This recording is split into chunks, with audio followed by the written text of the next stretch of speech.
No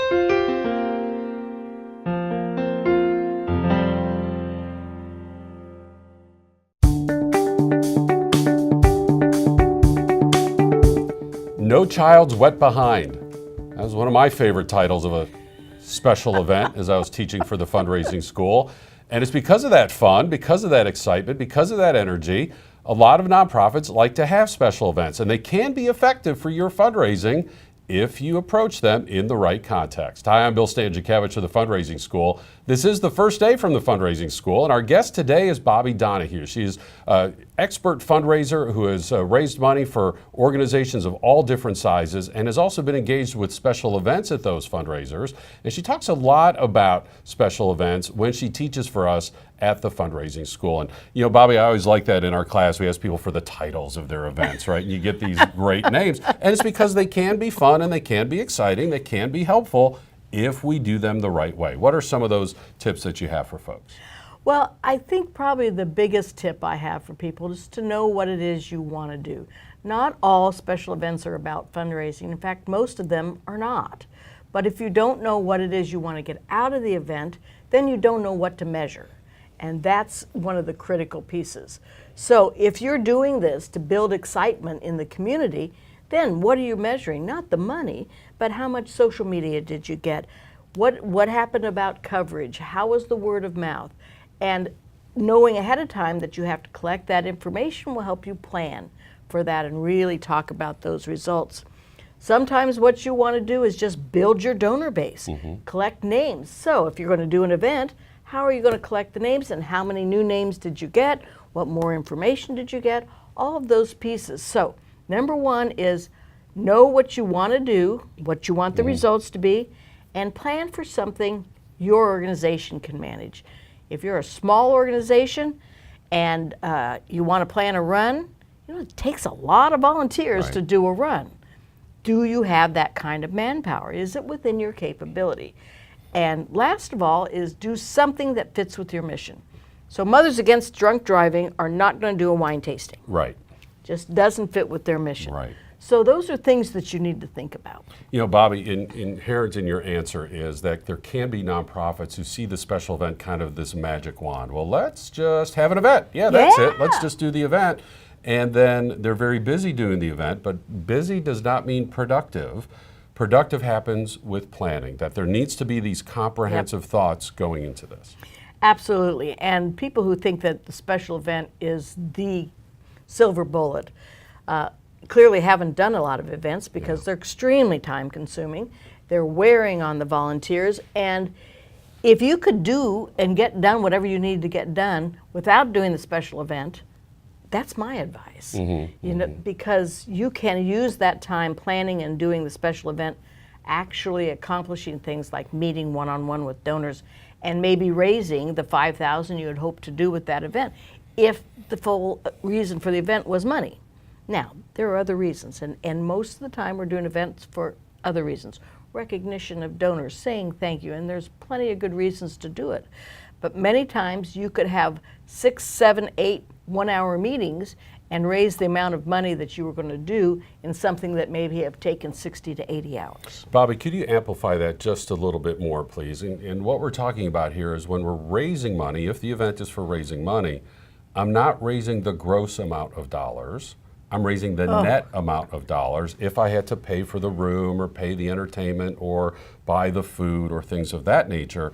And that's where your advice comes from, right? That if when you look at the net total, could I have just met with existing donors, asked for upgraded gifts to be able to have the same kind of impact? Exactly. And the other piece in there is what was staff time, because those salaries count. And many people who, when they do their budget, forget that they have to pay for some free meals, which may come back and surprise you because catering meals, as you know, are getting quite pricey. So if you have to pay for the people who are being recognized, for the speaker, what about staff? Are staff going to come? Are you going to pay for all your staff to eat? At what price? All of those things come in, and it can be a really tricky decision when you come down to that and then put your numbers together and say, well, with all these comp dinners and what it's costing us, we're really not making anything on the net. And conversely, there may be a business or two or several that want to donate their goods. They want to donate the food or donate the room, donate the AV, those sorts of things. And that actually could translate into more support moving on. That might be the business's first view of our nonprofit, right? So conversely, within the proper context, this can be a positive as well. And here's where your board can be so helpful, not just at filling tables, but helping you identify people either within their industry. Printing, many big businesses have in-house printing, and they can print the invitations, they can print the program. Look at your expenses and see what you could possibly get donated, and share that with those who have contacts broader than yours. I mean, if you can reach 5 people in a week or 10 people in a week, and a board member could meet one more and you have 20 more board members, that's 20 reaches in a week that you can't do by yourself. And so Bobby has given us a lot of important cautions here, and at the same time, if we address those cautions, this can be a positive experience for our nonprofit, including bringing more volunteers to the table. I always think about when I teach in our modules on special events, the television show The Office. And you remember the character Angela. She always loved to run the party planning committee. She was always about the party planning committee. There are volunteers who want to be on our party planning committee, and that might be the only thing they want to do for us. And now we're expanding our network of people who care about us. How can this be a good opportunity to expand our house list, to expand the people who know us, including volunteers? Well, it is such a huge opportunity in that area by playing to people's strengths. But this is a great time for board members. If we just isolate the event as its own little thing, then we're missing some huge opportunities, because your leadership is there, your major donors are there, new donors are coming in, and you have a list. You know who that is. You can match those donors up with some of your leadership and expand on your involvement in creating information about what it is they like. So assign each board member to a donor. Say, and I need these 3 questions. And I recommend 3 because that's what they can remember. It's what I can remember. The older I get, that it's even more difficult. And say, okay, I'd really like to know where they went to college. I'd really like to know how they first got involved with us. And ask them to bring that back, and then the event's over, but the relationship has built. And then you take the next steps shortly after that to meet with those major donors that had a really good experience at your event, to talk about it with them. We're so glad. Ask for advice. You came to our event, we'd really like to hear what you thought about it. What could we do to improve it? You're going to get a lot of they say if you want money, ask for advice. If you want advice, ask for money.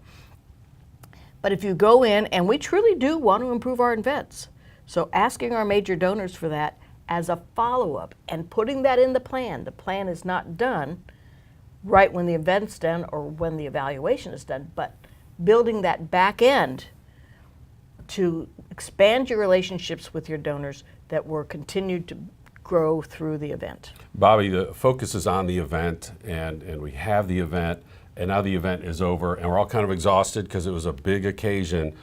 But what needs to happen with follow-up? What do we need to be doing at the event to make sure we have the names of the people who were there? And if we made a philanthropic request, certainly we're recording those gifts. But what type of follow-up needs to happen after the event as we've gathered people into one place on our behalf? Thank you, thank you, thank you. Many of these people have put in a lot of hours, and that's their only payment. So number 1 is to thank your volunteers and thank those who came, starting there. And then going back through your plan, say, okay, what worked and what didn't? Because if you do that then the next time you do the event, you're going to have the changes already made. You're not going to have to try and remember, oh, was that a good AV company? You're going to have all those notes. Bring the volunteers back together and ask for their opinions on it. Make sure you get a count and all the information is put into your database accurately. And then you can start to say, okay, who should we do follow-up with? I worked for one organization where within a month after the event, they had all of the corporate sponsors come together for a big thank you breakfast. They met with some of the clients that were served, and they had a chance to sign up then for next year's event. It's a way to continue the momentum of that positive event. And when you have an event, do what you can to take people there. And by that I mean connect them to your mission. You know, some people like to have an event at the big hotel or the country club, and that can be fine. But can you, even if you're in that environment, can you take them there with stories of your participants, videos of your participants? Let alone, can you have the special event at the place where you're delivering your services, you know, at your youth center, in your art center, those types of things, so that the folks who are visiting for the first time can really experience who you are and what you do in a very personal way. And of course, we understand with some nonprofits, they can't have their participants talk if it's, you know, relating to domestic violence or some of these very challenging issues. But if that's not you and you have some folks who've enjoyed your services and benefited, can they speak? Can you do some videos? That can help as well. So again, these can be positive experiences, but we plan, we use our time well, and we evaluate. And by the way, No Child's Wet Behind, raising money for diapers and other baby goods for our neighbors who are low income so that their moms can take care of them in those earliest days. So they can be a lot of fun, they can raise money, they can raise relationships. Make sure you're using your time well. We talk about special events in many of our different courses. You can learn about our courses on our website at philanthropy.iupui.edu/The Fundraising School. And there you're going to find information about our quarterly webinars, these weekly podcasts, the research that we have from the Lilly Family School of Philanthropy, and many different practical resources that can help you raise more money to make the world a better place. You are now fully informed on this first day from the Fundraising School.